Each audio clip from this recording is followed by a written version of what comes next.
the first equation and the second equation. In the first equation, already it was given the value of y is equals to 3x minus 3. Write down the second equation, minus 5x plus 3y is equals to 3.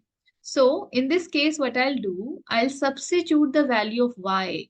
In place of y, I will write down the value which I got from the first equation, which is 3x minus 3. So 3x minus 3 and rest I'll write down the same. What we need to do, we have to open the brackets. Minus 5x plus 9x minus 9 is equals to 3. Now it's just a simple linear equation. We have to solve it. Minus 5x plus 9x means 4x minus 9 equals to 3. I'll take 9 to other side. 4x will be equals to 3 plus 9.